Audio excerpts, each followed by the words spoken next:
राजगढ़ में स्वीकृत हुए केंद्रीय विद्यालय को लेकर राजगढ़ आवाज मंच संयोजक मुकेश जयमन सहित मंच के 4 सदस्यों ने शासन प्रशासन के ध्यान आकर्षण करने को लेकर कस्बे के मेला के चौराहे से दंडोती प्रारंभ की। वहीं केवीएस को लेकर स्थगित हुए आंदोलन पुनः तूल पकड़ने लगा है। मंच के संयोजक मुकेश जयमन ने बताया कि बैठक में केंद्रीय विद्यालय को लेकर 31 दिसंबर 2025 को आंदोलन वन मंत्री संजय शर्मा के आश्वासन पर स्थगित किया था, लेकिन राज्य व केंद्र सरकार की ओर सकारात्मक कार्रवाई नहीं होने पर निराशा हाथ लगी है, जिसको लेकर वे कारोट के ठेकदीन स्थित हनुमान मंदिर तक दंडौती देंगे। इस दौरान उनका जगह जगह माला पहनाकर स्वागत किया गया। इस मौके पर कस्बे के गणमान्य जन सहित मंच के लोग मौजूद रहे।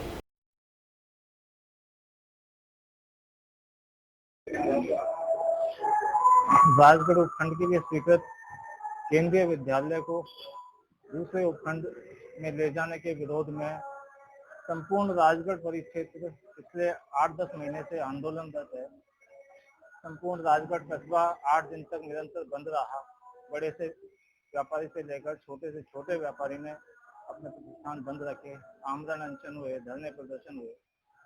राज्य सरकार के जिम्मेदार राज्य मंत्री संजय शर्मा धरना स्थल पर आए, हमारी मांग को जायज ठहराया, आंदोलन को सकारात्मक करार दिया और ये आश्वासन दिया कि राजगढ़ के प्रबुद्ध नागरिकों, राजगढ़ आवाज मंच के साथियों को साथ लेकर प्रशासन के लोग 1 माह के अंदर उचित भूमि का चयन करके इस समस्या का समाधान करेंगे।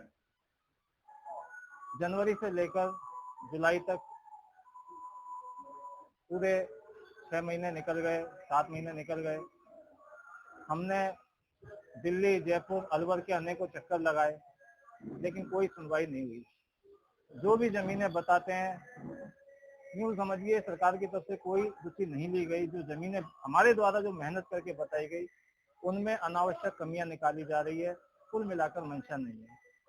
पुलिस थाने के पास एक जमीन देखी, उस जमीन को भराव क्षेत्र में बताते हैं। अलवर जिला कलेक्टर कहती हैं कि उस जमीन में तकनीकी रूप से कोई समस्या नहीं है, केवल उसमें बरसात के समय पानी भरा हुआ था जब केवी की टीम आई थी।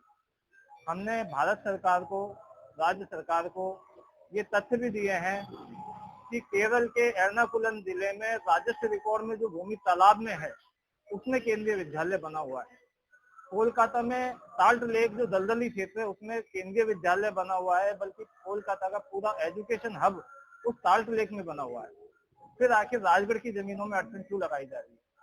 गोविंदपुरा में जो जमीन है और जहां किसी माइनिंग लीज धारक की आपत्ति के कारण वो जमीन रोकी गई है, उसमें से उपखंड कार्यालय में राजस्व कर्मचारियों के द्वारा जिस मीना पत्नी संजय शर्मा की लीज से 300 मीटर की दूरी हमको बताई गई, वो लीज आधिकारिक रूप से कैंसिल हो चुकी है और उस निरस्त लीज की आड़ में उस गोविंदपुरा वाली जमीन को रिजेक्ट किया जा रहा है। 2021 से लेकर के 2024 तक वो गोविंदपुरा में ही केंद्रीय विद्यालय खुलना प्रस्तावित था। संपूर्ण राजगढ़ उपखंड उसके लिए सहमत था। फिर आज उसमें 2024 में उसमें खनन लीज की आपत्ति कहां से आ गई? आज भी अगर सरकार, शासन प्रशासन के लोग चाहें तो गोविंदपुरा में बिना किसी बाधा के केंद्रीय विद्यालय के लिए भूमि आवंटन हो सकता है और यही हमारी मांग है। जब शासन प्रशासन के लोगों से हम पूरी तरह निराश हो चुके हैं, तो जिस तरह माता सीता का हरण होने के बाद हनुमान जी महाराज ने माता सीता का पता लगाकर और उनको घर वापसी के लिए प्रभु राम का सहयोग किया था, ऐसे ही आज हम राजगढ़ वासी हनुमान जी की शरण में हैं। जो हमारे केंद्रीय विद्यालय का जो हरण किया जा रहा है, उस केंद्रीय विद्यालय को वापस राजगढ़ उपखंड में रखने के लिए और इन नेताओं को सद्बुद्धि देने के लिए, इस मन्नत के लिए हमने मेले के चौराहे से महान शिक्षाविद, समाज सुधारक ज्योतिबा राव फूले जी के आशीर्वाद लेकर उनकी प्रतिमा पर माल्यार्पण कर ये दंडोती की शुरुआत की है।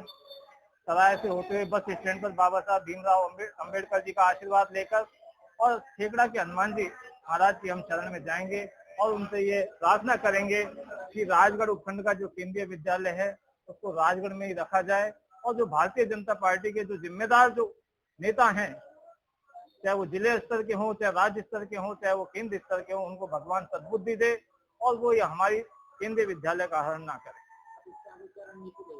आज हम हनुमान जी महाराज की शरण में जा रहे हैं। जैसा हमको हनुमान जी महाराज के वहां से आशीर्वाद प्राप्त होगा, वैसा हम सब राजगढ़ वासी मिलकर आगे की रणनीति तय करेंगे।